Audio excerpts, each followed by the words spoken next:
ভাই বক্তব্য দিচ্ছেন প্রধান অতিথি।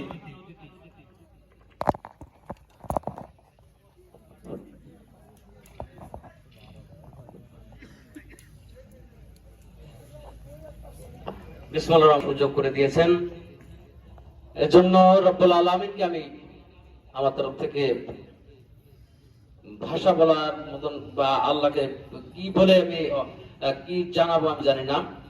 আল্লাহর রহমত আমার প্রতি বর্ষণ করেছেন, এর জন্য আল্লাহর প্রতি আমার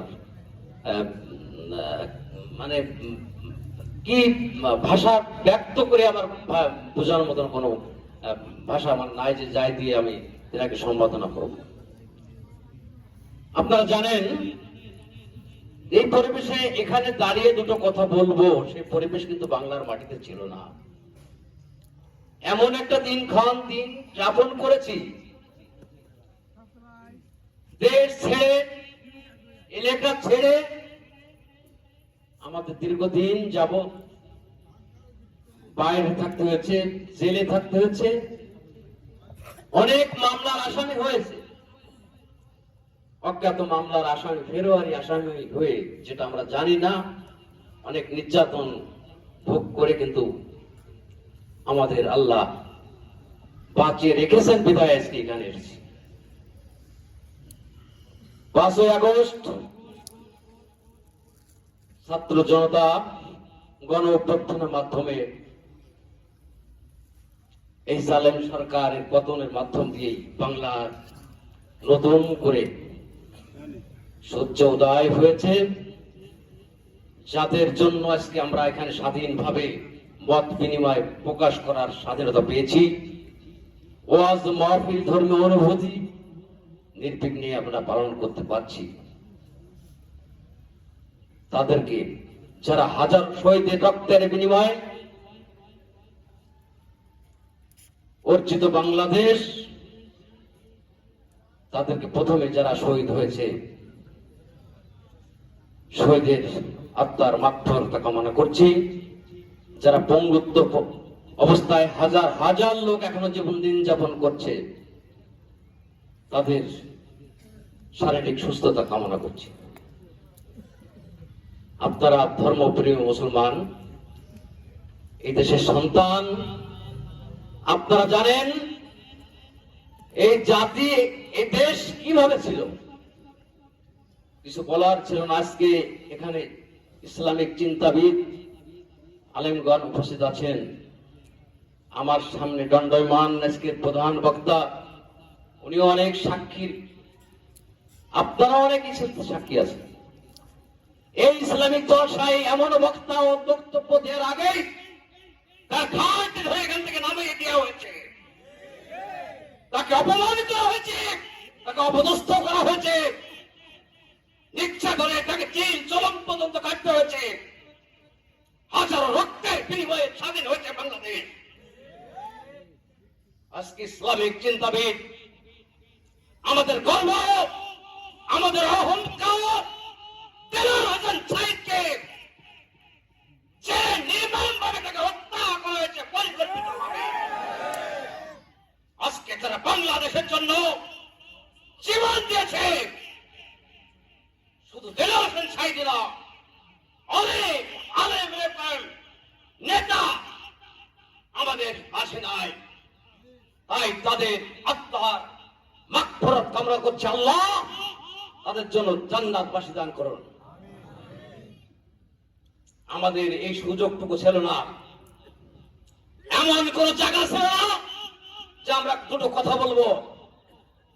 রাস্তাঘাট থেকে শুরু করে জাতীয় সংসদ ভবন পর্যন্ত তারা কিন্তু, মাছের গলি গলি পর্যন্ত তারা কিন্তু বিস্তার করেছিল। আজকে আল্লাহর রহমতে এই জালেম সরকার বাংলাদেশ থেকে উৎখাত হয়েছে, তাদের কিতাবটা কিন্তু এখনো যায় নাই।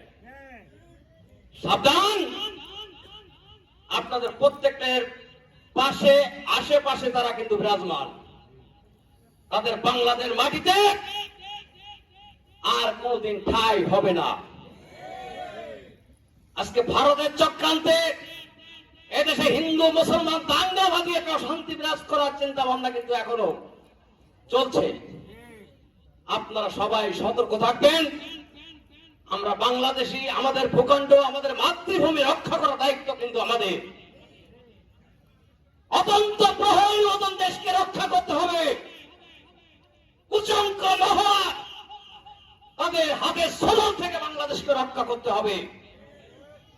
আজকে জানেন এই দেশের বর্তমান গভর্নমেন্ট, অন্তর্বর্তীকালীন সরকার, সরকার এদেশে প্রতিষ্ঠিত, তাদেরকে আমাদের সাহায্য সহানুভূতির মাধ্যম দিয়ে এদেশে আগামীতে প্রত্যেকটা প্রতিষ্ঠান ধ্বংস করে দিয়েছিল গত সরকার, জালেম দুর্নীতি সরকার।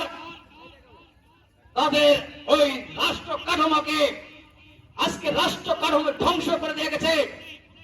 হাজার হাজার লক্ষ লক্ষ কোটি টাকা তারা আত্মপ্রয়োজন তাদের দলের সংগঠিত ভাবে লোকে লুটপাট করে দেশকে বিতাড়িত করে চলে গেছে।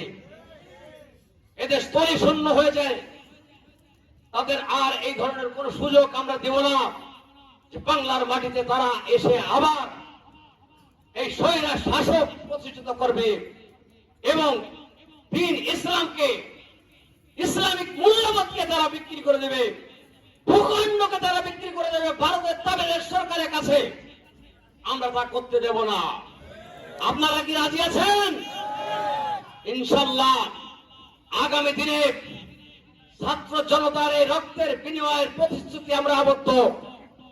কোন ক্রমে যেন জালেম সরকার তাদের প্রেতাত্মারা কোন রকমে কোন এলাকায় বিচারণ না করতে পারে। আপনারা সজাগ থাকবেন। বর্তমান প্রশাসনকে আপনারা হেল্প করবেন। পাশাপাশি কোন রকমের দাঙ্গা হাঙ্গামায় আপনারা লিপ্ত থাকবেন না। কোন রকমের বিশৃঙ্খলা সৃষ্টি করে এই দেশকে অসৃষ্ট করার চেষ্টা করবেন না এবং কোন রকমের কোন পরিস্থিতিতে যেন আমাদের স্বাভাবিক পরিস্থিতি অস্বাভাবিক হয়ে যায় এ ধরনের কোন কর্মকাণ্ডে আপনারা লিপ্ত হবেন না। তাই আমি বিনয়ের সাথে অনুরোধ রাখবো, আসনল ইউনিয়নের বৃহত্তম গ্রাম, আপনারা যদি সংঘবদ্ধ থাকেন ইনশাআল্লাহ আগামীতে এমন একটা স্বৈরা শাসক উৎখাত হয়েছে, তারপরে আমরা এমন একটা পরিস্থিতি আনতে চাচ্ছি যে দেশের গণতন্ত্র, এদেশের ভোটাধিকার ছিল না, এদেশের কোনো বাক স্বাধীনতা ছিল না, কোন অবকাঠামো ছিল না, সবকিছুকে আমরা সংস্কার করতে চাই এবং যারা ভোট চোরের মাধ্যম দিয়ে চেয়ারম্যান এমপি হয়েছে আগামীতে তাদের কোন রকমের কোন ঠাঁই এই বাংলার মাটিতে হবে না, হবে না, হবে না। ভোট চোরের বাংলার মাটিতে কোন ঠাঁই হবে না। আপনারা সবাই সজাগ থাকবেন।